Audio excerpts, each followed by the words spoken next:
ഒരു വലിയ ബഹളത്തിന് ശേഷം ആ വീടിപ്പോൾ തീർത്തും ശാന്തമാണ്. നിശ്ചയത്തിന് വന്നവരിൽ ഒട്ടുമിക്കവരും അവരുടെ വീട്ടിലേക്ക് മടങ്ങി തുടങ്ങി. ചിലരൊക്കെ സംഭവിച്ച കാര്യങ്ങളൊക്കെ പറഞ്ഞിനിയും അത്ഭുതം കൊള്ളുന്നുണ്ട്. മേൽ ബാൽക്കണിയിൽ മുറ്റത്തേക്ക് നോക്കിയിരുന്ന യാമയുടെ കണ്ണുകൾ എന്തിനോ മേൽനീർ പൊടിച്ചു കൊണ്ടേയിരുന്നു. തന്നെ വേണ്ടെന്ന് ആവർത്തിച്ച് പറയുന്നവൻ്റെ ജീവിതത്തിൽ ശരിക്കും താനൊരു ബാധ്യത പോലെ കടിച്ചു തൂങ്ങുകയാണെന്ന് അവളുടെ മനസ്സൊരു കുറ്റപ്പെടുത്തലോടെ പുലമ്പുന്നു. സ്നേഹിക്കാനും സംരക്ഷിക്കാനും ആരും ഇല്ലാത്തവളുടെ ഹൃദയം അത്രമേൽ നൊമ്പരം പേറുന്നു. മുന്നോട്ട് എന്തെന്നറിയാതെ ഹൃദയം പിടയുന്നു. എൻ്റെ ഭാര്യയായി എൻ്റെ കൂടെ ജീവിക്കണമെന്ന് അച്ഛൻ പറഞ്ഞാൽ മതിയോ? അത് ഞാൻ കൂടെ അംഗീകരിക്കേണ്ടേ? അച്ഛൻ്റെ മുഖത്ത് നോക്കി അത്രയും ദേഷ്യത്തോടെയുള്ള അവൻ്റെ ആ ചോദ്യം. യാമയുടെ കണ്ണുകൾ ചുവന്ന് കലങ്ങി. അർഹതയില്ലാത്തതെന്തോ കൈവെള്ളയിൽ അനുവാദമില്ലാതെ മുറുക്കി പിടിക്കും പോലെ. ഹലോ സച്ചുച്ച, എന്തായി? ഏട്ടനെ കണ്ടോ? താഴെ ബഹളങ്ങൾ ഒഴിയെ സച്ചുവിനെ വിളിച്ച് അന്വേഷിച്ചു കൊണ്ട് കുഞ്ഞോളി യാമിയെ തിരഞ്ഞ് മുകൾ നിലയിലേക്കുള്ള പടികൾ കയറുകയാണ്. ഇല്ല, പോകാൻ ചാൻസ് ഉള്ളിടത്തെല്ലാം ഞാൻ നോക്കി, അവിടെ എവിടെ ഇല്ല. ഫോണും ഓഫാ. ഇനിയിപ്പോൾ 2 ദിവസം കഴിഞ്ഞ് നോക്കിയാൽ മതി. നീ ആമിയെ പറഞ്ഞൊന്ന് ആശ്വസിപ്പിക്കണം. അവൻ്റെ ദേഷ്യവും പ്രകൃതവും ഒന്നും അവൾക്കറിയില്ല. വിഷമിക്കരുതെന്ന് പറയണം. പാവാണ്. നമ്മളല്ലാതെ വേറെ ആരും ഇല്ല അതിന്. സച്ച് അത്രയും കാര്യമായി കുഞ്ഞോളോട് പറഞ്ഞു. ഞാൻ സംസാരിച്ചോളാം. സച്ചൂച്ചൻ ഒന്നുകൂടെ ഒന്ന് അന്വേഷിക്ക്. കണ്ട വീട്ടിലേക്ക് വരാൻ പറ. ഞാൻ പിന്നെ വിളിക്കാം. അൻവി വിഷമത്തോടെ ഫോൺ വെച്ചുകൊണ്ട് യാമയുടെ റൂമിൻ്റെ ഡോർ തുറന്നു. അവിടെയെങ്ങും അവളെ കണ്ടില്ലെന്ന് കാണി സംശയത്തോടെ റൂമിൽ നിന്ന് ഇറങ്ങിയതും കണ്ടു ബാൽക്കണിയിൽ നിൽക്കുന്ന യാമയെ. ഇവിടെ വന്ന് നിൽക്കുകയാണോ? ഇതെന്താ വേഷമൊന്നും മാറാത്തെ? യാമയുടെ ആ നിൽപ്പ് കാണെ ചെറിയ വിഷമം തോന്നിയെങ്കിലും നേർത്തൊരു ചിരിയോടെ അവൾ അടുത്തേക്ക് ചെന്ന് ചോദിച്ചു. ആളൊഴിഞ്ഞ പന്തലിലേക്ക് നോക്കി മിഴി നിറച്ചു നിന്നവൾ അൻവിയുടെ ചോദ്യം കേട്ടെങ്കിലും തിരിഞ്ഞു നോക്കിയതേയില്ല. യാമി. അൻവി അവളുടെ അടുത്തേക്ക് ചെന്ന് മെല്ലെ വിളിച്ചു. ഞാൻ ഇവിടുന്ന് പൊക്കോട്ടെ അൻവി. വളരെ പതുക്കെ ആ ചോദ്യം ചോദിക്കുമ്പോൾ അവളുടെ കണ്ണുനീർ കവിളിലേക്ക് ഇറ്റി വീണു. എന്തു പറ്റി? ഇവിടുത്തെ ഈ പ്രശ്നങ്ങളൊക്കെ കണ്ടിട്ടാണോ? അതോ ഏട്ടൻ്റെ ദേഷ്യം ഓർത്തിട്ടോ? യാമി പെട്ടെന്നങ്ങനെ പറഞ്ഞതും അൻവി വല്ലായ്മയോടെ അവളോട് ചോദിച്ചു. ഞാൻ കാരണം ഇപ്പോൾ ഇവിടെ ഇത്രയും പ്രശ്നങ്ങൾ നടന്നത്. ശിവയും മംഗളും തമ്മിൽ പിണങ്ങിയില്ലേ? അവൻ പറഞ്ഞതാ ശരിക്കും ശരി. അന്നവിടെ നിന്ന് എന്നെ രക്ഷിക്കാൻ വേണ്ടിയാ ആ വിവാഹം പോലും നടന്നത്. അപ്പോഴേ അവൻ എന്നോട് പറഞ്ഞതാ ഒന്നിച്ച് ജീവിതമൊന്നും ഉണ്ടാകില്ലെന്ന്. ഞാൻ അതെല്ലാം അംഗീകരിച്ചതുമാണ്. പക്ഷേ എനിക്കിപ്പോൾ അവന് കൊടുത്ത വാക്ക് പാലിക്കാൻ കഴിയുന്നില്ല. യാമി മുഖം പൊത്തി കരഞ്ഞുപോയി. തൻ്റെ അവസ്ഥ എങ്ങനെയാ ഒരാളോട് പറയുക? പറഞ്ഞാൽ ആർക്കാണ് മനസ്സിലാവുക? കാര്യല്ലേ, ഇങ്ങനെ വിഷമിക്കൊന്നും വേണ്ടെന്നേ. ഏട്ടൻ്റെ ദേഷ്യമൊക്കെ മാറും. ഇത് യാമി ഇഷ്ടമില്ലാഞ്ഞിട്ടൊന്നും അല്ല, അച്ഛനോടുള്ള ദേഷ്യത്തിനാ ഏട്ടൻ അങ്ങനെയൊക്കെ പറഞ്ഞത്. അച്ഛൻ എന്ത് പറഞ്ഞാലും അനുസരിക്കില്ലെന്ന വാശി ഏട്ടന്. യാമിയുടെ കയ്യിൽ പിടിച്ച് തന്നെ ദയനീയമായൊരു സ്വരത്തിൽ അൻവി പറയേ യാമി സംശയത്തോടെ അവളെ നോക്കി. സത്യം, അച്ഛനോടുള്ള ദേഷ്യത്തിൻ്റെ പുറത്താ ഏട്ടൻ അത്രയും ദേഷ്യപ്പെട്ടത്. യാമിയോട് ഏട്ടന് ദേഷ്യമൊന്നും ഉണ്ടായില്ല. ഉണ്ടെങ്കിൽ ഏട്ടൻ തന്നെ ആ നിശ്ചയം നടക്കില്ലെന്ന് അച്ഛനോട് പറയോ? അൻവി പതുക്കെയാണെങ്കിലും യാമിയെ പറഞ്ഞ് മനസ്സിലാക്കാൻ ശ്രമിച്ചു. അതെന്താ അവൻ അങ്കിൾ പറഞ്ഞാൽ അനുസരിക്കാതിരിക്കുന്നേ? അവർ തമ്മിൽ എന്താ പ്രശ്നം? യാമി വല്ലാത്തൊരു അതിശയത്തോടെ ചോദിച്ചു. അതറിയില്ല, പക്ഷേ ഏട്ടനും അച്ഛനും തമ്മിൽ പിണക്കത്തില. ഇപ്പോഴൊന്നല്ല, ഒത്തിരി നാളായി. എന്താ പ്രശ്നമെന്ന് അമ്മയ്ക്കും അച്ഛനും മാത്രമേ അറിയൂ. ചിലപ്പോൾ അഭിയേട്ടനും അറിയായിരിക്കും, എനിക്കറിയില്ല. യാമിയുടെ കയ്യിൽ മുറുകെ പിടിച്ചുകൊണ്ട് അൻവി പറഞ്ഞതും ഇവിടെ വന്നത് മുതലുള്ള ശിവയുടെയും ശേഖരൻ്റെയും തർക്കങ്ങളും സ്വരച്ചേർച്ചയില്ലായ്മയും അവൾ ഓർത്തു. എല്ലാം കൂടി ആലോചിച്ചപ്പോൾ അൻവി പറയുന്നത് സത്യമാണെന്ന് അവൾക്ക് തോന്നി. പക്ഷേ തൻ്റെ ഇഷ്ടവും അച്ഛനോടുള്ള അവൻ്റെ പിണക്കവും തമ്മിൽ യാതൊരു ബന്ധവും ഇല്ല. അതുകൊണ്ട് തന്നെ തനിക്കൊപ്പം ഒരു ജീവിതം ഉണ്ടാകില്ലെന്ന് പറഞ്ഞത് അതവൻ്റെ തീരുമാനം തന്നെയാണ്. യാമി നിറ കണ്ണുകളോടെ ഓർത്തു.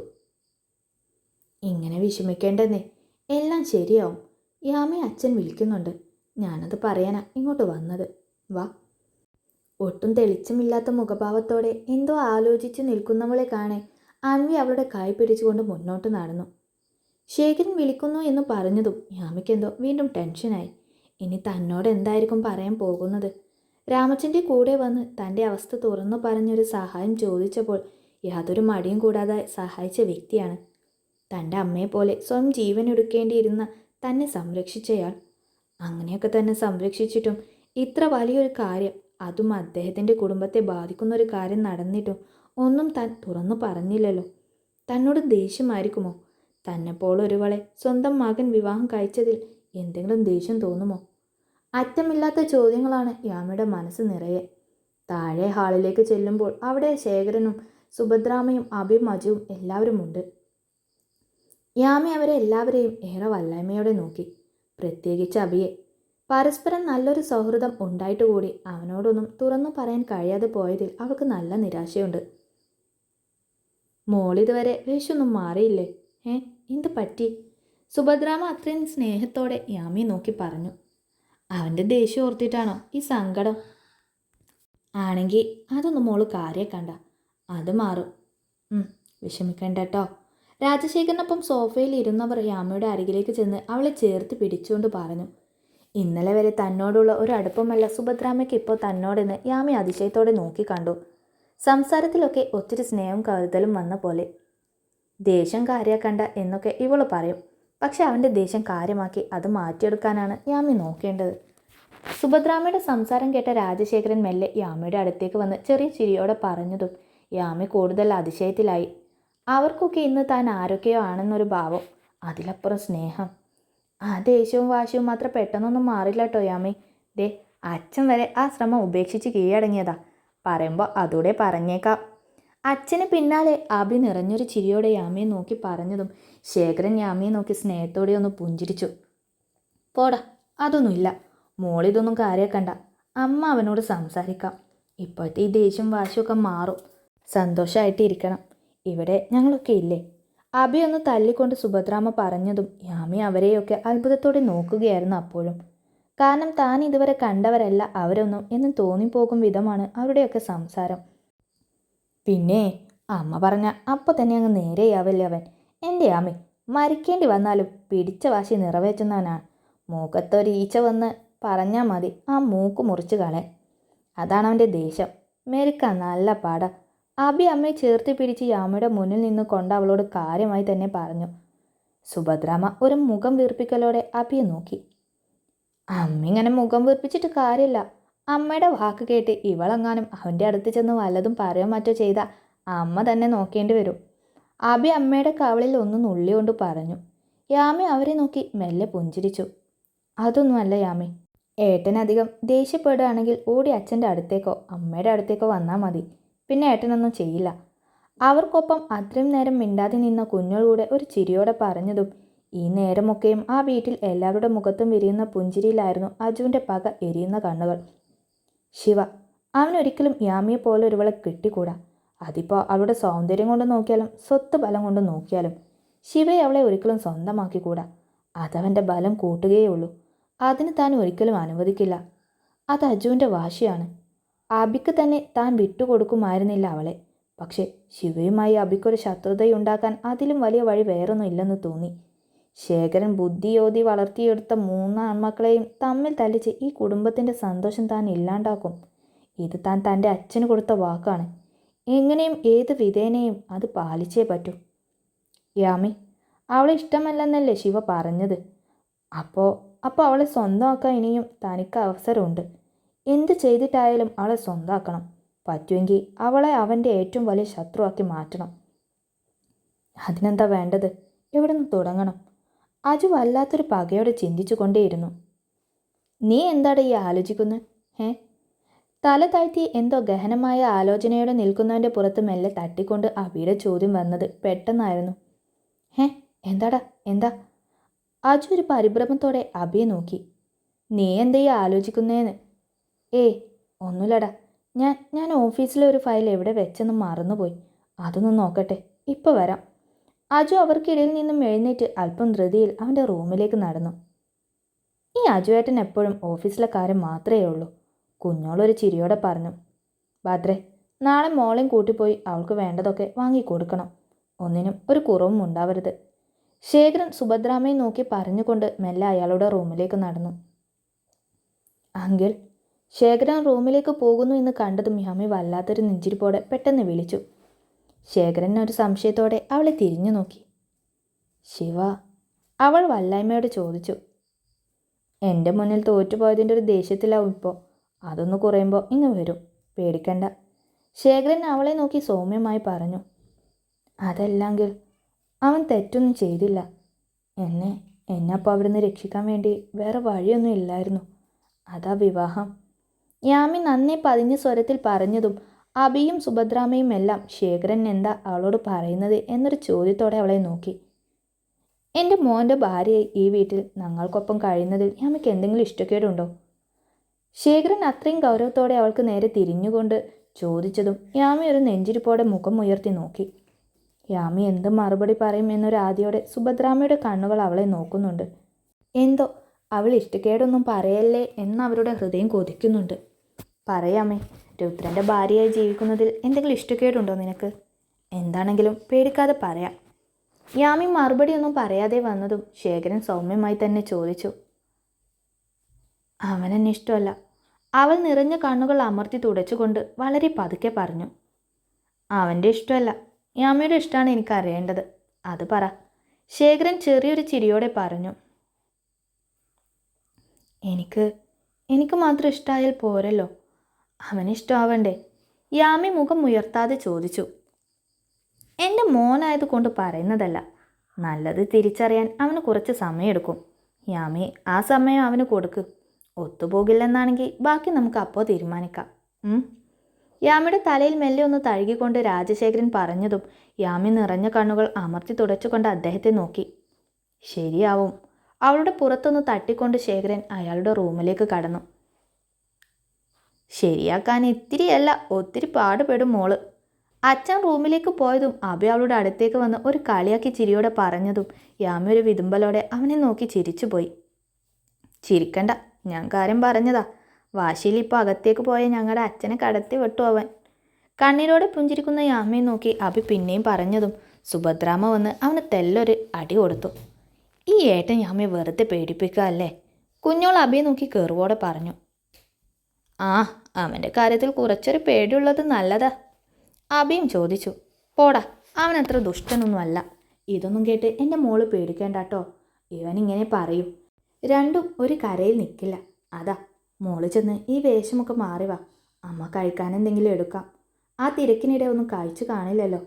ആ പിന്നെ കുഞ്ഞോളെ, നീ മോളുടെ കൂടെ ചെല്ല്. എന്നിട്ട് ആ റൂമിൽ നിന്ന് മോളുടെ സാധനങ്ങളൊക്കെ എടുത്ത് ശിവയുടെ റൂമിൽ കൊണ്ടുവയ്ക്ക്. ഇത്രയും ദിവസം ഈ താലും കഴുത്തിലിട്ട് അന്യരെ പോലെ കഴിഞ്ഞു. ഇനി അതൊന്നും വേണ്ട. ചെല്ല്, ചെന്നതൊക്കെ ഒന്ന് നേരെയാക്കി വാ. സുഭദ്രാമ യാമിയെ റൂമിലേക്ക് അയച്ചുകൊണ്ട് കുഞ്ഞോളോടായി പറഞ്ഞതും യാമി ഒരു ഞെട്ടലോടെ സുഭദ്രാമയെ നോക്കി. ആൻറ്റി, അത് വേണ്ട, ഞാൻ ആ റൂമിൽ തന്നെ കഴിഞ്ഞോളാം. ശിവയ്ക്ക് അതൊന്നും ഇഷ്ടമാവില്ല. അഭി മുന്നിലുള്ളത് കൊണ്ട് തന്നെ പറയാൻ ഒരു മടിയുണ്ടെങ്കിലും യാമി ഒരു പരുങ്ങലോടെ സുഭദ്രാമയുടെ കയ്യിൽ പിടിച്ചുകൊണ്ട് പറഞ്ഞു. ആൻറ്റിയോ? അതൊക്കെ മുമ്പ്. ഇന്നു മുതൽ അമ്മയാ, അങ്ങനെ വേണം വിളിക്കാൻ. അതെനിക്ക് നിർബന്ധമാണ്. പിന്നെ അവൻ്റെ ഇഷ്ടക്കേടൊന്നും ഇപ്പം മോൾ നോക്കണ്ട. അതൊക്കെ ഇങ്ങനെ മാറ്റിയെടുക്കലാണ്. അവൻ ഇണങ്ങിയിട്ട് മതി ഇതൊക്കെ എന്ന് കരുതിയാൽ നിന്നാ എൻ്റെ മോൾ ഇങ്ങനെ നിൽക്കത്തേ ഉള്ളൂ. ചെല്ല്, പോയി ഞാൻ പറഞ്ഞതുപോലെ ചെയ്യേ.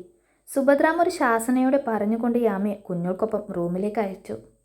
അവൻ വന്നവളുടെ നേർക്ക് ചാടുമ്പോഴും എൻ്റെ അമ്മയെ പറഞ്ഞതൊക്കെ പറയണം കേട്ടോ. അബി ഒരു കെറുമ്പോടെ അമ്മയുടെ കാതോരം പറഞ്ഞതും സുഭദ്രാമ അവനെ നോക്കി ചിരിയോടെ കണ്ണ് ചിമ്മി. ഇത്രയ്ക്ക് ടെൻഷനൊന്നും വേണ്ടെന്നേ. യാമിക്കറിയാലോ ശിവേട്ടനെ നന്നായി. ആദ്യം കാണിക്കുന്ന ദേഷ്യമേ ഉണ്ടാവും, പിന്നെ ഇത്തിരി മയം വരും. ഒത്തിരി ഡ്രസ്സുകളൊന്നും ഇല്ലെങ്കിലും യാമയുടെ ഉള്ള ഡ്രസ്സുകൾ എടുത്ത് ശിവയുടെ റൂമിലേക്ക് നടക്കി യാമയുടെ മുഖത്തെ ടെൻഷൻ നോക്കിക്കൊണ്ട് കുഞ്ഞോള് പറഞ്ഞു. ഇതൊന്നും അവിടെ വെക്കണ്ട അൻവി. അന്വൻ വന്നാൽ എന്നെ അടക്കം എടുത്ത് പുറത്തേക്കിടും. ദേഷ്യം വന്നാൽ പിന്നെ കണ്ണ് കാണില്ല നിന്റെ ഏട്ടനെ. തന്നെ ഒരിക്കൽ ആ റൂമിൽ നിന്ന് പുറത്താക്കിയത് ഓർത്തുകൊണ്ട് യാമി പറഞ്ഞു. ഏട്ടന് പേടിയുണ്ട് യാമിക്ക്. ശിവയുടെ റൂമിലെ കബോർഡ് തുറന്ന് അതിലേക്ക് യാമയുടെ ഡ്രസ്സുകൾ വെക്ക് കുഞ്ഞോളൊരു ചിരിയോടെ യാമയെ നോക്കി ചോദിച്ചു. പേടിയല്ല, അവൻ്റെ ദേഷ്യം സഹിക്കാൻ കഴിയില്ല, അതാ. യാമി ചെറിയൊരു ചിരിയോടെ എന്നൊരു വല്ലായ്മയോടെ കുഞ്ഞോൾക്ക് മറുപടി കൊടുത്തു. അതിനേട്ടൻ ദേഷ്യപ്പെടുമ്പോൾ യാമിയും തിരിച്ച് ദേഷ്യപ്പെടാറുണ്ടല്ലോ. പിന്നെന്താ?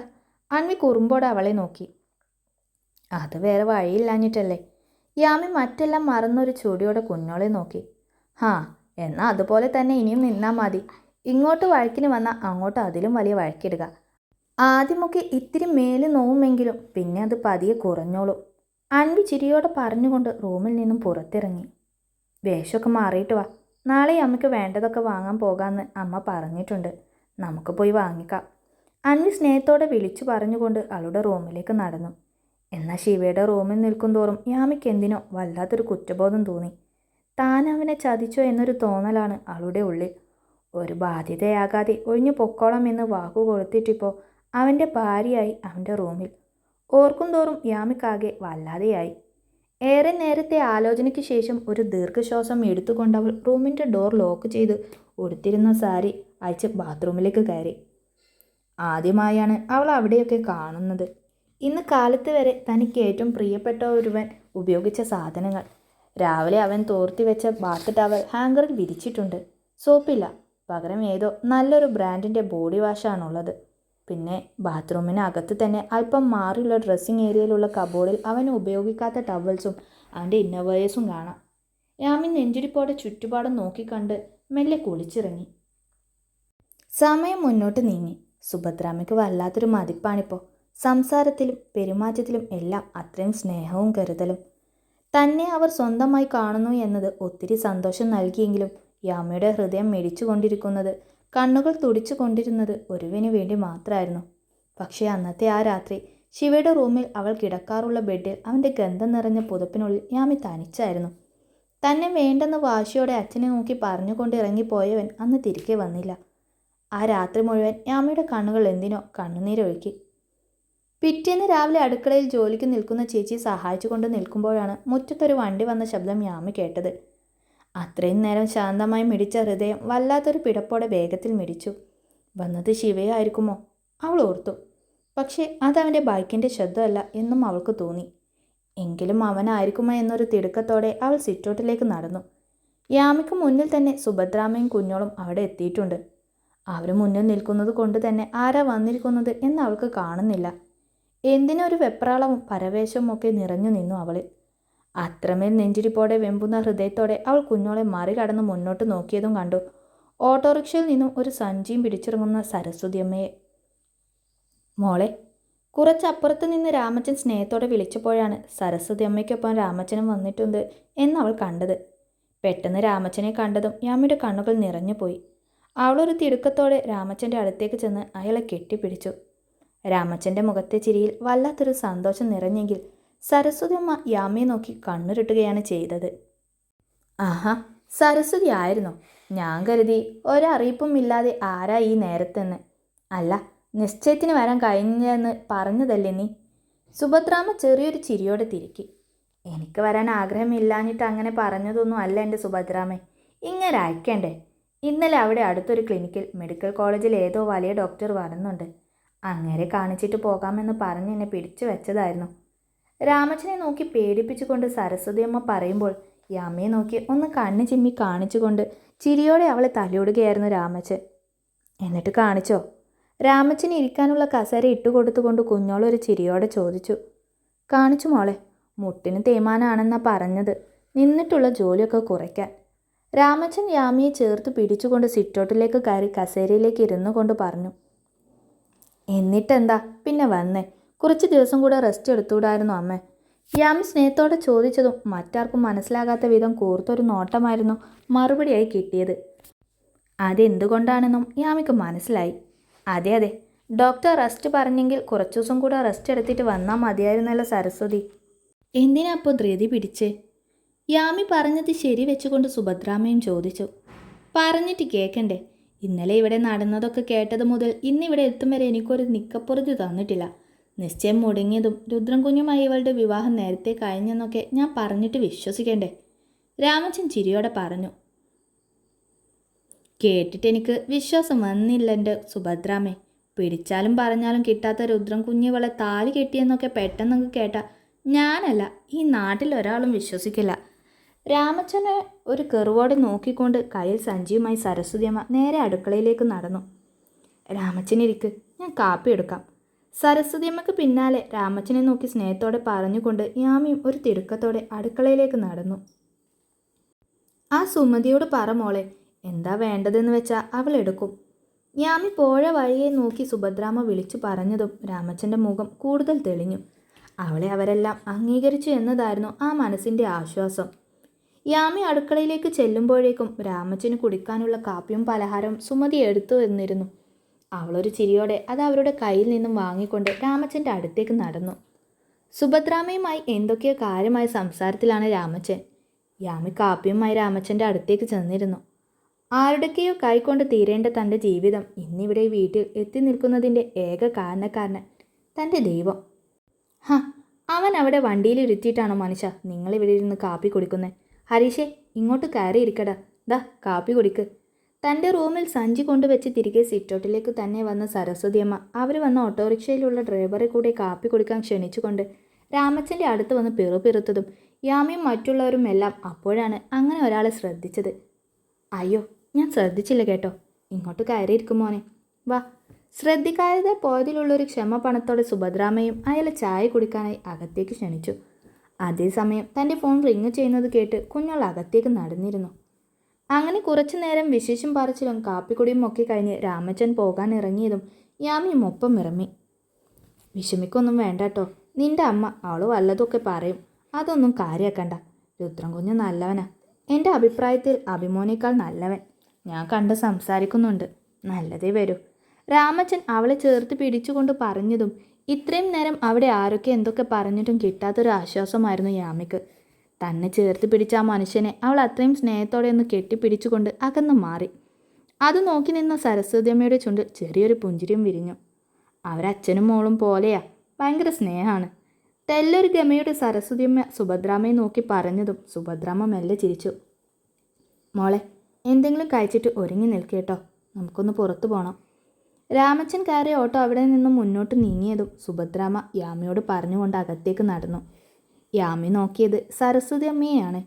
ഇപ്പോഴും മുഖത്തൊരു പിണക്കമാണ്. യാമി കുഞ്ഞൊരു ചിരിയോടെ അവരുടെ അടുത്തേക്ക് ചെന്നു. പിന്നെ സരസ്വതി, കാലിന് വയ്യാത്തതല്ലേ, ജോലിയൊന്നും ഇപ്പം എടുക്കാൻ നിൽക്കണ്ട കേട്ടോ. സുമതിയെ ഞാൻ 2-3 മാസത്തേക്ക് നിർത്തിയതാ, അവൾക്ക് കാര്യങ്ങളൊക്കെ ഒന്ന് പറഞ്ഞു കൊടുത്താൽ മതി. റൂമിലേക്ക് നടന്ന സുഭദ്രാമ സരസ്വതി അമ്മയെ തിരിഞ്ഞു നോക്കിക്കൊണ്ട് പറഞ്ഞതും സരസ്വതി അമ്മ ചിരിയോടെ തലയാട്ടി സമ്മതിച്ചു. അമ്മ എന്നോട് പിണങ്ങിയതാണോ? സുഭദ്രാമ റൂമിലേക്ക് കടന്നതും യാമി സരസ്വതി അമ്മയ്ക്ക് പിന്നാലെ അടുക്കളയിലേക്ക് നടന്നു. എനിക്ക് പിണക്കൊന്നുമില്ല, സരസ്വതി അമ്മ കടുപ്പത്തിൽ പറഞ്ഞുകൊണ്ട് അടുക്കളയിലുള്ള അവരുടെ റൂമിലേക്ക് കടന്നു. യാമി ഒരു ചിരിയോടെ അവരുടെ പിന്നാലെയും. അഭിമോൻ എന്തൊരു പാവമാണെന്നറിയോ നിനക്ക്? റൂമിലേക്ക് കയറിയതും വാതിൽ ചേർത്ത് അടച്ചുകൊണ്ട് അല്പം സ്വകാര്യമായി യാമിയെ നോക്കി ചോദിക്കെ യാമി അറിയാമെന്ന് തലയാട്ടി. എന്നിട്ടാണോ ആ കുഞ്ഞിനെ വേണ്ടെന്ന് വെച്ചത്? സരസ്വതിയമ്മ കെറുവോടെ അവളെ നോക്കി. അഭിയേട്ടൻ എൻ്റെ ഭർത്താവിൻ്റെ അനുജനല്ലേ അമ്മേ, അവനെ എങ്ങനെയാ ഞാൻ വിവാഹം കഴിക്കുന്നേ? എത്ര നാളായാലും ഓരോരുത്തർക്കും ഓരോ സ്ഥാനമല്ലേ? യാമി ചിരിയോട് ചോദിച്ചതും അവരുടെ മുഖം ആ സത്യത്തെ ഓർത്ത് നിരാശയിലായി. അഭിമോനാണ് നിന്നെ വിവാഹം കഴിക്കുന്നത് എന്നോർത്ത് ഞാൻ എന്തോരം സന്തോഷിച്ചെന്നറിയോ? ഇതിപ്പോൾ വെട്ടൊന്ന് തുണ്ട രണ്ടെന്ന് പറയുന്നവൻ, സ്വന്തം തള്ളയും തന്തയും പറഞ്ഞാൽ തന്നെ അനുസരിക്കാത്തവനെ എങ്ങനെയാ മോളെ നിന്നെ നോക്കുന്നേ? ഒരു വിഷമത്തോടെ സരസ്വതിയമ്മ അവളെ നോക്കി ചോദിച്ചതും യാമി ഒന്നും മിണ്ടാതെ അവരെ നോക്കി മെല്ലെ പുഞ്ചിരിച്ചു. നല്ലതെന്ന് തോന്നുന്നത് ചെയ്യാൻ ശിവയോട് ആരും പറയണമെന്നില്ല അമ്മേ. എന്താ ചെയ്യേണ്ടതെന്നറിയാത്തവർക്കല്ലേ അച്ഛൻ്റെ അമ്മയുടെ ഉപദേശം വേണ്ടത്. ഏറെ നേരത്തിന് ശേഷം സരസ്വതി അമ്മയുടെ മുഖത്തെ സങ്കടം മായുന്നില്ലെന്ന് കാണി യാമി പറഞ്ഞു. അല്ലെങ്കിലും നിനക്ക് ആ കുരുത്തം കെട്ടവൻ ആദ്യമേ വലിയ കാര്യമാണ്, ഞാൻ ശ്രദ്ധിച്ചിട്ടുമുണ്ട്. ശിവയെ സപ്പോർട്ട് ചെയ്തുകൊണ്ടുള്ള യാമിയുടെ സംസാരം കേൾക്കെ സരസ്വതി അമ്മ മുഖം വീർപ്പിച്ചുകൊണ്ട് പറഞ്ഞു. അതൊന്നുമല്ല, ഞാൻ പറഞ്ഞത് സത്യം തന്നെയാ. അന്നവിടെ എന്നെ രക്ഷിക്കാൻ വിവാഹം കഴിക്കണമെന്ന് സച്ചേട്ടൻ പറഞ്ഞപ്പോൾ ശിവ അവനത് ശരിയാണോ തെറ്റാണോ എന്ന് മാത്രമല്ലേ ചിന്തിച്ചത്. മറ്റാരുടെ അഭിപ്രായവും അവന് ആവശ്യമില്ലായിരുന്നു. പക്ഷെ അമ്മയുടെ അഭിമാനമായിരുന്നെങ്കിൽ ഇങ്ങോട്ട് വിളിച്ച് അങ്കിളിനോട് അനുവാദം ചോദിച്ച് ഇവർക്കൊക്കെ സമ്മതമാണോ എന്ന് നോക്കിയിട്ടേ അത് ചെയ്യൂ. അന്ന് കാല് വയ്യാണ്ട് കിടന്നപ്പോൾ പൊക്കിയെടുത്ത് കൊണ്ടുപോയതാരാ? എൻ്റെ ശിവയല്ലേ. അഭിമോൻ എന്താ പറഞ്ഞേ? ഒരു മീറ്റിംഗ് ഉണ്ട്, അത് കഴിഞ്ഞിട്ട് പെട്ടെന്ന് വരാന്ന്. ഇവിടെ കുഞ്ഞോളുടെ കാര്യം തന്നെ നോക്കിയേ. അവിടെ തനുച്ചേച്ചിയുടെ ഏട്ടൻ്റെ സ്വഭാവം ഈ വീട്ടിൽ എത്ര പേരോട് പറയാമായിരുന്നു. എന്നിട്ട് അവൾ പറഞ്ഞോ? പക്ഷെ ശിവയോട് പറഞ്ഞു. അതെന്താ? അച്ഛനും അമ്മയും മറ്റേട്ടന്മാരൊന്നും ഇല്ലാത്ത വിശ്വാസം അവൾക്ക് ശിവേട്ടനോടുള്ളത് കൊണ്ടല്ലേ. അതുകൊണ്ടെന്താ? പ്രശ്നം അറിഞ്ഞപ്പോൾ അയാളുടെ കയ്യിൽ നിന്നും ഡിവോഴ്സ് വാങ്ങി തിരികെ ഈ വീട്ടിലേക്ക് കൊണ്ടുവരാൻ അച്ഛൻ്റെയോ അമ്മയുടെയോ ഒന്നും അനുവാദം കാത്തു നിൽക്കാതെ അവനവൻ്റെ പെങ്ങളെ തിരികെ വീട്ടിലേക്ക് കൊണ്ടുവന്നില്ലേ. ഇപ്പോഴേ അവൾക്കിഷ്ടപ്പെട്ട ആളുമായി ആളുടെ വിവാഹം ഉറപ്പിച്ചു. അതും അവൻ കാരണമല്ലേ? യാമി വളരെ പതുക്കെ ഓരോ കാര്യങ്ങളായി ചോദിച്ചതും സരസ്വതിയമ്മ ശരിക്കും അത്ഭുതപ്പെട്ടു. അല്ലെങ്കിലും താലി കെട്ടിയവനെക്കുറിച്ച് നല്ലത് പറയാനും മോശം പറയാനും അവൻ്റെ പെണ്ണിനോളം കഴിവ് ലോകത്താർക്കും ഉണ്ടാകില്ല. അതുകൊണ്ട് നീ എന്നെ പറഞ്ഞ് സോപ്പിടുവൊന്നും വേണ്ട. ഇത്രയും കാലം തോന്നിയതുപോലെ നടന്ന ചെക്കനാ, ഒരു ഉത്തരവാദിത്വം ഇല്ലാത്തവൻ. അഭിമോനും അനിമോനും ഒന്നും അങ്ങനെയല്ല. അവൻ ഇങ്ങനെ കടിഞ്ഞാണില്ലാത്ത നാൽക്കാലികളെ പോലെ ഇനിയും നടന്നാൽ ശരിയായില്ല. അതുകൊണ്ട് എന്ത് ചെയ്തിട്ടായാലും വേണ്ടില്ല, നേർവഴിക്കാക്കിക്കോണം. പറഞ്ഞേക്കാം. ആ, ഞാനുണ്ടല്ലോ, എന്തൊക്കെ എങ്ങനെയൊക്കെ വേണമെന്ന് പറഞ്ഞു തരുന്നുണ്ട് ഞാൻ. ദേഷ്യം കണ്ടെന്തായാലും ആ കാളയെ മെരുക്കാൻ കഴിയില്ല, സ്നേഹിക്കുക തന്നെ വേണം. ഒരു വലിയ നിശ്വാസത്തോടെ ഏറെ ആലോചനയോടെ സരസ്വതിയമ്മ പറഞ്ഞതും യാമിക്ക് ശരിക്കും ചിരിയാണ് വന്നത്. എങ്കിലും അവൾ ഒട്ടുമേ ചിരിക്കാതെ ഇത്തിരി കാര്യഭാവത്തിൽ അവരുടെ ഉപദേശങ്ങൾ കേട്ടിരുന്നു. സുമതേച്ചി, യാമ്മയെ കണ്ടോ? അടുക്കളയിലേക്ക് വന്ന കുഞ്ഞോൾ അടുക്കളയിലും അടുക്കള മുറ്റത്തേക്കും ഒന്ന് നോക്കിക്കൊണ്ട് ചോദിച്ചു. സരസ്വതിയമ്മയുടെ കൂടെ ആ റൂമിലേക്ക് പോകുന്നത് കണ്ടു മോളെ, അവിടെ കാണും. സുമതി ചേച്ചി ഒരു ചിരിയോടെ അവളെ നോക്കി പറഞ്ഞതും കുഞ്ഞോൾ നേരെ അങ്ങോട്ട് ചെന്നു. ഡോർ ലോക്കായതുകൊണ്ട് തന്നെ ഡോറിൽ ഒന്ന് തട്ടി ക്ഷമയോടെ കാത്തിരുന്നു. വാതിലിൽ ആരോ തട്ടുന്നത് കേട്ടതും സരസ്വതിയമ്മ രഹസ്യമായുള്ള ഉപദേശം പെട്ടെന്ന് നിർത്തി. അത് കണ്ടൊരു ചിരിയോടെയാണ് യാമി എണീറ്റ് ഡോർ തുറന്നത്. യാമി തിരക്കിലാണോ? കുഞ്ഞോൾ ഒരു ചിരിയോടെ ചോദിച്ചു. അല്ല, എന്തേ? എന്നാ എൻ്റെ കൂടെ ഒന്ന് വരുമോ? കുഞ്ഞോളെ മുമ്പത്തെ പോലെയൊന്നും അല്ല കേട്ടോ, മോളുടെ ഏട്ടൻ്റെ ഭാര്യയാണ്. ഏട്ടൻ നീന്ന് വേണം ഇനി വിളിക്കാൻ. സരസ്വതിയമ്മ കുഞ്ഞോളെ നോക്കി ഒരു ചിരിയോടെ പറഞ്ഞതും കുഞ്ഞോൾ അതേ ചിരിയോടെ സരസ്വതിയമ്മയെ നോക്കി. ഏട്ടത്തി ഫ്രീ ആണെങ്കിൽ ഒന്ന് എൻ്റെ കൂടെ വരുമോ? അവളൊരു കളിയാക്കി ചിരിയോടെ യാമയോട് ചോദിച്ചതും യാമി സരസ്വതിയമ്മയെ നോക്കി ചിരിച്ചുപോയി. പോരെ സരസ്വതിയമ്മേ? യാമയെ ചേർത്ത് പിടിച്ചുകൊണ്ട് കുഞ്ഞോള് ചോദിച്ചതും സരസ്വതിയമ്മ മതിയെന്ന് ചിരിയോടെ തലയാട്ടി. ആ, അല്ല, അമ്മ പുറത്തു പോകണമെന്ന് പറഞ്ഞിരുന്നു അൻവി, നമ്മളെങ്ങോട്ടാ? യാമി അവളെ നോക്കി ചിരിയോടെ തന്നെ അന്വേഷിച്ചു. അമ്മയോട് ഞാൻ പറഞ്ഞിട്ടുണ്ട്, നമുക്ക് പെട്ടെന്ന് വരാം, വാ. അൻവി യാമയുടെ കൈ പിടിച്ച് അടുക്കള മുറ്റത്തേക്ക് ഇറങ്ങി നടന്നു. സച്ചുവേട്ടനെ കാണാനല്ലേ? തേക്കിൻകാട് വഴി നടക്കെ യാമി ഒരു താളത്തിൽ ചോദിച്ചു. കുഞ്ഞോളൊരു ചിരിയോടെ മെല്ലെ മോളി. സച്ചുവേട്ടനെ അറിയോ ശിവ എവിടെയെന്ന് അൻവി ചോദിച്ചോ? മുന്നോട്ട് നടക്കെ യാമി മെല്ലെ ചോദിച്ചു. സച്ചൂച്ചൻ അറിയില്ല. അച്ഛനുമായി വഴക്കിടുന്ന ദിവസം ഏട്ടൻ ഇങ്ങനെ തന്നെയാ. പിണങ്ങിപ്പോയ 2 ദിവസം എടുക്കും വരാൻ. വന്നാൽ എന്നോടും അമ്മയോടും അല്ലാതെ ആരോടും മിണ്ടേയില്ല. അതല്ലെങ്കിലും നിങ്ങളോട് മാത്രമല്ലേ അവൻ മിണ്ടൂ. അല്ലെങ്കിൽ അങ്കിളോ അബേട്ടനോ അവനോട് എന്തെങ്കിലും ചോദിക്കണം. യാമി ഒരു പുൽക്കൊടി പറിച്ച് കയ്യിൽ പിടിച്ചുകൊണ്ട് പറഞ്ഞു. അപ്പോൾ യാമി എല്ലാം ശ്രദ്ധിക്കുന്നുണ്ടല്ലേ? അൻവി കുഞ്ഞൊരു അതിശയത്തോടെ ചോദിച്ചു. അങ്ങനെ എല്ലാം ഒന്നുമില്ല, ചിലതൊക്കെ, യാമി ചിരിയോടെ പറഞ്ഞു. കുറച്ചങ്ങോട്ട് നടന്നതും കണ്ടു അവരെ കാത്തു നിൽക്കുന്ന സച്ചുവിനെ. അൻവിയുടെ കവളിണകളിൽ ആ രൂപം ചുവപ്പ് പടർത്തിയെങ്കിൽ യാമി അവനെ നോക്കി മെല്ലെ ഒന്ന് പുഞ്ചിരിച്ചു. പിണക്കം മാറി ഭർത്താവെന്നോ യാമി? സച്ചു യാമിയെ നോക്കി ഒരു കളിയോടെ ചോദിക്കുന്നതിനൊപ്പം അൻവിയെ മെല്ലെ അവൻ്റെ അരികിലേക്ക് പിടിച്ചു നിർത്തി. ഭർത്താവിൻ്റെ പിണക്കം അത്ര പെട്ടെന്നൊന്നും മാറുമെന്ന് തോന്നുന്നില്ല. ചിലപ്പോൾ ഞാൻ ആ വീട്ടിൽ നിന്ന് പോയാലേ തിരിച്ചു വരുവുള്ളായിരിക്കും. യാമിയും തമാശ രൂപത്തിൽ അവളുടെ മനസ്സിലെ ടെൻഷൻ പറഞ്ഞു. ഏയ്, അതൊന്നുമില്ല, അവൻ ഇന്ന് വരും, ഞാൻ വിളിച്ചിരുന്നു, സച്ചു ചിരിയോടെ പറഞ്ഞു. യാമിയുടെ കണ്ണുകൾ വിടർന്നെങ്കിലും അവൻ വന്ന തന്നോട് എങ്ങനെ പെരുമാറും എന്നോർത്ത് നെഞ്ചിടിപ്പായി. ഏട്ടൻ വിളിച്ചോ സച്ചൂച്ചനെ? അൻവി ചോദിച്ചു. അവൻ ഇങ്ങോട്ട് വിളിക്കാനോ? ഞാൻ അങ്ങോട്ട് വിളിച്ചു, ഇന്ന് വരുമെന്നാ പറഞ്ഞത്. ആളിപ്പോഴും ചൂടിൽ തന്നെയാ. ഭാര്യ മിക്കവാറും കുറച്ച് കഷ്ടപ്പെടും, സച്ചു യാമയെ നോക്കിക്കൊണ്ട് പറഞ്ഞു. അല്ലെങ്കിലും ഭാര്യയ്ക്കൊന്നും കഷ്ടപ്പാട് തന്നെയാ സച്ചുവേട്ടാ. ദേഷ്യമൊന്നും വേണ്ട, എപ്പോഴാണ് ഒഴിഞ്ഞു കൊടുക്കേണ്ടതെന്ന് വെച്ചാൽ പറഞ്ഞാൽ മതി. ഞാൻ പൊക്കോളാന്ന് പറ കൂട്ടുകാരനെ വിളിച്ച്. ഞാനെങ്ങാനും ഒരു ഒഴിയാബാധയായി കൂടുമോ എന്നുള്ള പേടിയ ആൾക്ക്. യാമി നന്നേ നേർത്തൊരു സ്വരത്തിൽ വാടിയൊരു പുഞ്ചിരിയോടെ പറഞ്ഞു. അതൊന്നും പറയേണ്ട സച്ചുച്ച, യാമി ഇനി എങ്ങോട്ടും പോകില്ല. ഏട്ടനോട് പറ താലി കെട്ടിയ പെണ്ണിനെ കഷ്ടപ്പെടുത്താതെ മനസ്സറിഞ്ഞ് സ്നേഹിക്കാൻ, അതല്ലാതെ വേറെ വഴിയൊന്നും ഇല്ലെന്ന് പറ. യാമിയുടെ സംസാരം കേട്ടതും അൻവി പെട്ടെന്ന് സച്ചുവിൻ്റെ കയ്യിൽ പിടിച്ചവൻ്റെ മുഖം അവൾക്ക് നേരെ തിരിച്ചുകൊണ്ട് കട്ടായം പോലെ പറഞ്ഞു. ഒത്തിരി നാൾക്ക് ശേഷം പഴയ അൻവിയായി തൻ്റെ മേൽ അത്രയും അവകാശത്തോടെ പിടിച്ചുകൊണ്ട് പറയുന്നവളെ കാണെ സച്ചുവിൻ്റെ ചുണ്ടിൽ നിറഞ്ഞ പുഞ്ചിരിയായിരുന്നു. ഇക്കാര്യത്തിൽ ഞാൻ എൻ്റെ പെണ്ണ് പറയുന്നത് കേൾക്കൂട്ടോ യാമി. സച്ചു അൻവിനെ ചേർത്ത് പിടിച്ചുകൊണ്ട് യാമിയെ നോക്കി കണ്ണ് ചിമ്മിക്കൊണ്ട് പറഞ്ഞു. ഒറ്റയടിക്ക് തോൽവി സമ്മതിക്കാതെ നീ ഒന്ന് ശ്രമിച്ചു നോക്കടോ. ഒരൊറ്റയാനും മെരുക്കുവാന്ന് മനസ്സിൽ കരുതിയാൽ മതി.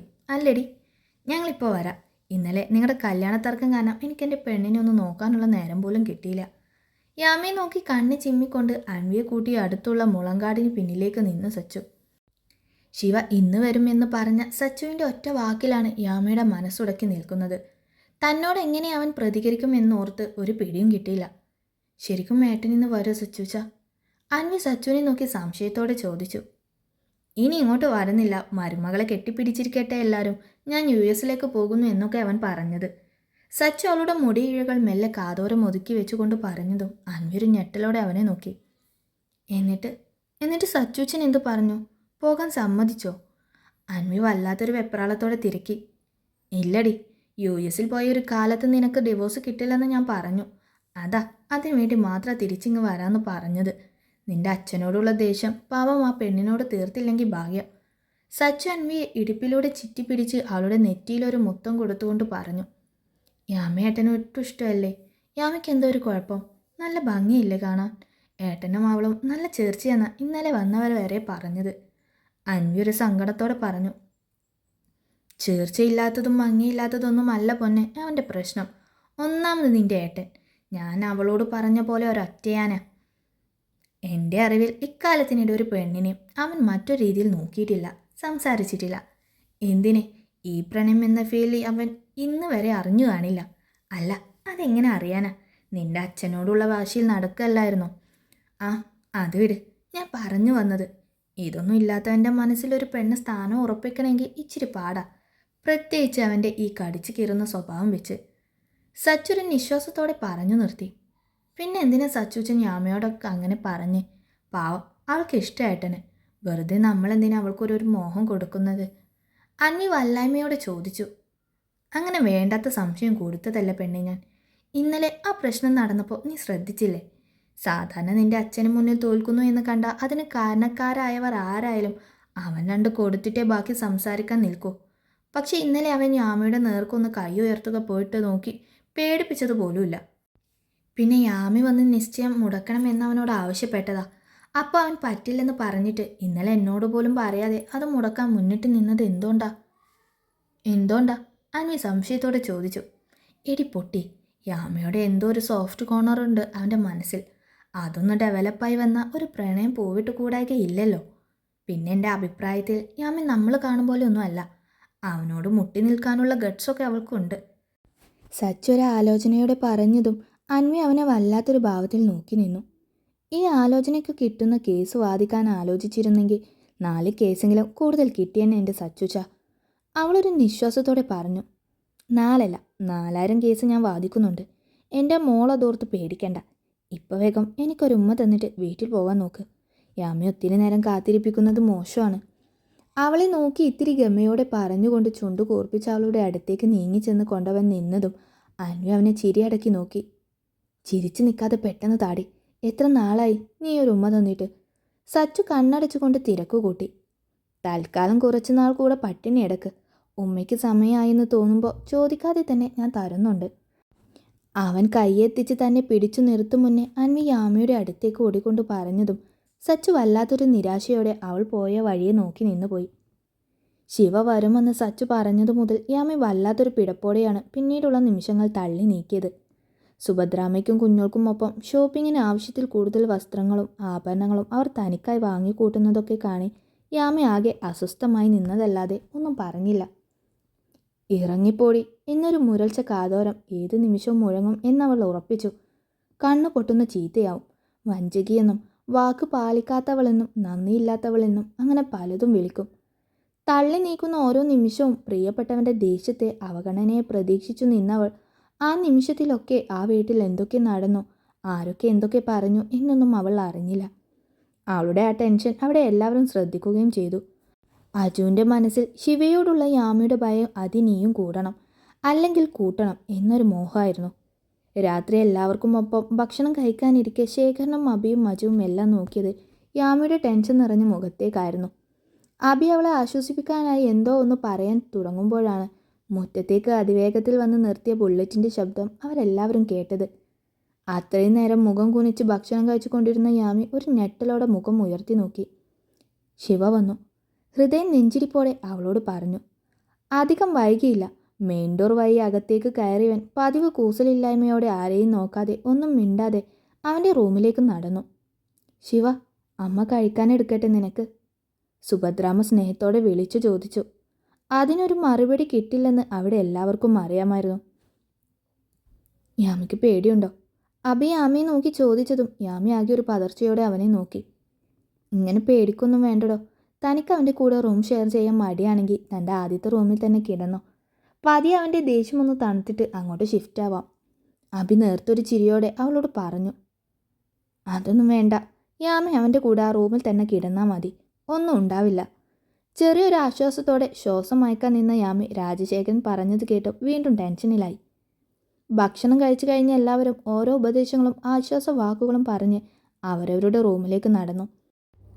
ഒടുവിൽ സരസ്വതി അമ്മയുടെ ഒരു നീണ്ട ഉപദേശവും കേട്ടിട്ടാണ് യാമി കിടക്കാനായി റൂമിലേക്ക് നടന്നത്. തൊണ്ടയൊക്കെ വറ്റി വരണ്ട് നെഞ്ചൊക്കെ വല്ലാണ്ട് പിടയ്ക്കുന്നു.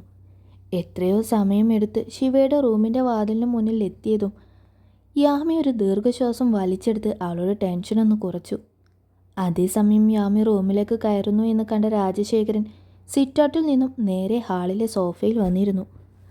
അധികം നെഞ്ചിടിപ്പോടെ വാതിൽ തുറന്ന് പതിയെ അകത്തേക്ക് കടന്നതും കുളി കഴിഞ്ഞ് തല തോർത്തിക്കൊണ്ട് ബാത്റൂമിൽ നിന്നും ഇറങ്ങുന്ന ശിവയെയാണ് അവൾ കാണുന്നത്. വലിഞ്ഞു മുറുകെ അല്ലാത്തൊരു ശൗര്യം നിറഞ്ഞു നിൽക്കുന്ന അവൻ്റെ മുഖം കാണെ യാമി ഒന്നും മിണ്ടാതെ ഭിത്തിയോട് ചേർന്ന് മുഖം കുനിച്ചു നിന്നു. റൂമിൽ ഒരു സൈഡിൽ വന്ന് നിൽക്കുന്നവളെ കണ്ടെങ്കിലും ശിവ അവളെ ഒന്ന് നോക്കുകയോ ഒരക്ഷരം മിണ്ടുകയോ ചെയ്തില്ല. തല തോർത്തിയ ടവൽ ഹാങ്കറിൽ വിരിച്ചിട്ട് കബോർഡിൻ്റെ ഒരു ഷെൽഫ് മാത്രം തുറന്ന് അതിൽ നിന്നും ഒരു ടീഷർട്ട് എടുത്തിട്ട് മുടിയൊന്ന് കോതി ഒതുക്കിക്കൊണ്ട് നേരെ യാമി നിൽക്കുന്നിടത്തായുള്ള മേശവലിപ്പിൽ നിന്നും അവന് കഴിക്കാനുള്ള മരുന്നും എടുത്ത് കുടിച്ചു. അവൻ്റെ ചെയ്തികളെല്ലാം യാമി എന്നൊരാൾ അവിടെ നിൽക്കുന്നേ ഇല്ല എന്നൊരു ഭാവത്തിലാണ്. ശിവ. തിരിഞ്ഞ് ബെഡിനരികിലേക്ക് നടക്കാൻ ഒരുങ്ങിയവനെ വിറയ്ക്കുന്നൊരു സ്വരത്തിൽ അവൾ വിളിച്ചതും അവൻ്റെ കണ്ണുകൾ തറച്ചത് അവളുടെ കഴുത്തിൽ കിടക്കുന്ന താലിയിലായിരുന്നു. തൊട്ടടുത്ത നിമിഷം തന്നെ നുരഞ്ഞു പൊന്തിയ ദേഷ്യത്തോടെ അവൻ്റെ കൈ അവളുടെ കവിളിൽ കുത്തിപ്പിടിച്ചു. യാമി ശരിക്കും പേടിച്ചു പോയി എന്ന് വേണം പറയാൻ. ആരോട് ചോദിച്ചിട്ടാടി ഇത് കഴുത്തിലിട്ടത്?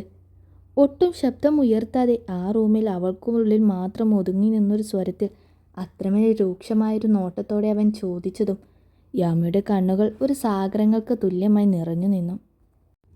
അയച്ചറിയാൻ പറഞ്ഞതല്ലേ ഞാൻ, പിന്നെ എന്തിനാടി ഇതും കഴുത്തിലിട്ട് നടന്നേ? പറയടി. നിറഞ്ഞു നിൽക്കുന്ന യാമിയുടെ കണ്ണിലേക്ക് അത്രമേൽ മൂർച്ചയോടെ നോക്കിക്കൊണ്ടവൻ ശബ്ദം കുറച്ചൊരു മുരൾച്ചയോടെ ചോദിച്ചു. വലിച്ചെറിയാൻ പറയാൻ നിനക്ക് കഴിഞ്ഞതുപോലെ എനിക്ക് കഴിയണ്ടേ? തോന്നിയില്ല. പക്ഷേ ഇതൊരിക്കലും നിനക്കൊരു ബാധ്യത ആവില്ല. അതുപോരെ നിനക്ക്?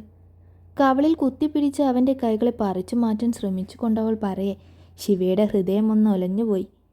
അവളെ ചുട്ടിരിക്കും വിധം നോക്കിയിരുന്ന കണ്ണുകളിലെ അഗ്നി അവൻ പോലും അറിയാതെ ശമിക്കുന്നത് പോലെ. 6 മാസമില്ലേ ഡിവോഴ്സ് കിട്ടാൻ? അതുവരെ ഇതിൻ്റെ കഴുത്തിൽ കിടക്കട്ടെ.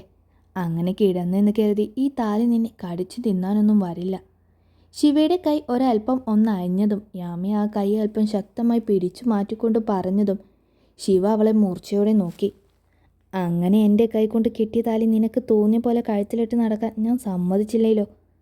താൻ കുത്തിപ്പിടിച്ചവളുടെ കവളിൽ അത്രമേൽ ചുവന്നു പോയത് ശ്രദ്ധിച്ചു കൊണ്ടവൻ ദേഷ്യത്തോടെ തന്നെ ചോദിച്ചു. അതിന് നിന്റെ സമ്മതം എനിക്ക് വേണ്ട. കെട്ടുന്നത് വരെ മാത്രമേ ഈ താലിയിൽ നിനക്ക് അവകാശമുള്ളൂ. കെട്ടിക്കഴിഞ്ഞാൽ പിന്നെ ഇതെൻ്റെയാ.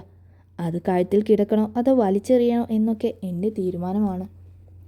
പറയുന്ന ന്യായങ്ങളൊന്നും അവൾക്ക് പോലും അംഗീകരിക്കാൻ കഴിയുന്നില്ലെങ്കിൽ കൂടി അവൻ്റെ ദേഷ്യത്തിന് മുന്നിൽ പിടിച്ചു നിൽക്കാനില്ലാതെ മറ്റു മാർഗമില്ലെന്ന് അറിയുന്നവൾ വീറോടെ പറഞ്ഞു.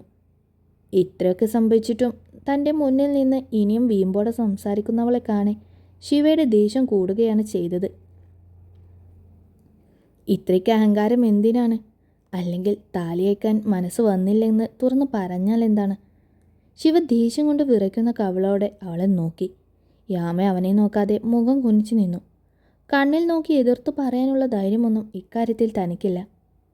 എൻ്റെ സമ്മതമില്ലാതെ നീ ഇത് കഴുത്തിലിടുന്നത് എനിക്കൊന്ന് കാണണം. പൊടുന്നനെ അവളുടെ കഴുത്തിലെ താലി കയ്യിൽ ചുറ്റിപ്പിടിച്ചു കൊണ്ടവൻ വല്ലാത്തൊരു ഭാവത്തോടെ യാമയുടെ കുനിഞ്ഞ മുഖം അവനെ നേർക്കുയർത്തി പിടിച്ചു. ഇപ്പോൾ പൊട്ടിക്കും എന്നപ്പോൾ താലിയിൽ പിടിമുറുക്കിയവനെ കാണെ അവന് മുന്നിൽ പിടിച്ചു നിൽക്കാൻ കാണിക്കുന്ന ഈ ധൈര്യം ചോർന്നു പോകും പോലെ യാമിയുടെ കണ്ണുകൾ നിറഞ്ഞു നിന്നു. അവൻ്റെ വെറുപ്പിൽ ഹൃദയം കീറി മുറിഞ്ഞ അപമാനിതയാവുന്നതുപോലെ തോന്നി. താൻ എന്തിനാണിങ്ങനെ ഈ ഒരുവരും മുന്നിൽ മാത്രം ഇത്രയും യാചിക്കുന്നത്? അവൾ സ്വയം ഓർത്തു. പറയടി, പൊട്ടിച്ചെറിയട്ടെ ഞാനിത്. യാമിയുടെ കണ്ണിൽ മിന്നിമായുന്ന ഓരോ ഭാവങ്ങളും ശ്രദ്ധിച്ചു കൊണ്ടവൻ ചോദിച്ചതും യാമി മെല്ലെ വേണ്ടെന്ന് തലയനക്കി. ശിവയുടെ ചുണ്ടിൻ്റെ കോണിൽ എവിടെയോ ഒരു വിജയചിരി തെളിഞ്ഞു. മുന്നിൽ നിൽക്കുന്നവളുടെ നിറഞ്ഞ കണ്ണുകളും കണ്ണുനീരിൻ്റെ നനവിൽ കൂട്ടിപ്പിണഞ്ഞു നിൽക്കുന്ന കൺപീലിയും ചുവന്ന കവിളിനകളും അതിലേറെ ഇളം റോസ് നിറത്തിലുള്ള വല്ലാതെ മൃദുവർണ്ണ അധരങ്ങളും അവൻ്റെ കണ്ണുകൾ ആദ്യമായി കാണും പോലെ ഹൃദയത്തിലേക്ക് പകർത്തി. രാജശേഖരൻ മുതലാളി പറഞ്ഞ പോലെ നിനക്കെൻ്റെ ഭാര്യയായി കൂടെ ജീവിക്കണോ? തൻ്റെ മുഖത്തേക്ക് നോക്കാൻ മടിച്ചു നിൽക്കുന്നവളെ ഭിത്തിയിലേക്ക് ഒരൽപ്പം ചേർത്തു നിർത്തിക്കൊണ്ടവൻ തൻ്റെ കണ്ണുകളെ അവളിൽ നിന്നും പറിച്ചു മാറ്റാതെ ചോദിച്ചു. യാമി പിടച്ചിലോടെ അവൻ്റെ കണ്ണിലേക്കൊന്ന് നോക്കി. അവൾ നോക്കുന്നു എന്നറിഞ്ഞോണം ശിവയുടെ കണ്ണുകളിൽ ദേഷ്യം കലർന്നൊരു നോട്ടമാക്കി അവൾ. പറ, അങ്ങനെ വല്ല അതിമോഹമുണ്ടോ മാമിയുടെ മനസ്സിൽ? താലി മുറുകെ പിടിച്ച തൻ്റെ കൈ നീണ്ടും മെലിഞ്ഞ അവളുടെ കാതോരം തൊട്ടുരുമിയെന്ന് ഇന്നതിൽ ഒരിടവേള കണ്ണുകൾ പതിയെ മെല്ലെ അവളുടെ കണ്ണിലേക്ക് നോട്ടം മാറ്റിക്കൊണ്ടവൻ ചോദിച്ചു. നിറഞ്ഞു നിന്ന കണ്ണുകളിൽ നിന്നും ഒരു തുള്ളി കണ്ണുനീർ കവളിലേക്ക് ഉറ്റി വീഴുന്നതിനൊപ്പം യാമി മെല്ലെ ഇല്ലെന്ന് തലയാട്ടി. Good, very good. അങ്ങേര് പറഞ്ഞ പോലെ നമ്മൾ തമ്മിൽ ഭാര്യയും ഭർത്താവുമായി ഒരിക്കലും ജീവിക്കില്ല. 6 മാസം. അത് കഴിഞ്ഞാൽ നിനക്ക് നിൻ്റെ വഴി, എനിക്ക് എൻ്റെ വഴി. അതുവരെ ശേഖരൻ മുതലാളി പറഞ്ഞ പോലെ ഈ വീട്ടിൽ അങ്ങേരുടെ മരുമകളായി നിനക്ക് കഴിയാം. ശിവ ഒരല്പം മയത്തിൽ കാര്യങ്ങൾ പറയുമ്പോൾ അവൻ്റെ ആ സ്വരം കേട്ട് നീറിപ്പിടയുന്ന തൻ്റെ ഹൃദയത്തെ, അവൻ്റെ സ്നേഹത്തിനും കരുതലിനും വേണ്ടി കെഞ്ചുന്ന തൻ്റെ ഹൃദയത്തെ യാമി അറിയുന്നുണ്ടായിരുന്നു. ആരാ നിന്റെ ഭർത്താവ്? ശിവ അവളുടെ മുഖത്തേക്ക് അത്രമേൽ സൂക്ഷിച്ചു നോക്കിക്കൊണ്ട് പെട്ടെന്ന് ചോദിച്ചതും യാമിയുടെ കണ്ണുകൾ അവനെ നോക്കിയൊന്ന് പിടഞ്ഞു. പറ മാമി, നിന്റെ ഭർത്താവ് ആരാ? അവളുടെ കണ്ണുകളിലെ ആ പിടിച്ചിൽ മറച്ചു പിടിച്ചൊരു അതിശയത്തിൽ നോക്കിക്കൊണ്ടവൻ വീണ്ടും ഗൗരവത്തോടെ ചോദിച്ചു. എടി, നിന്റെ കഴുത്തിൽ താലി കെട്ടിയത് ആരാന്ന്?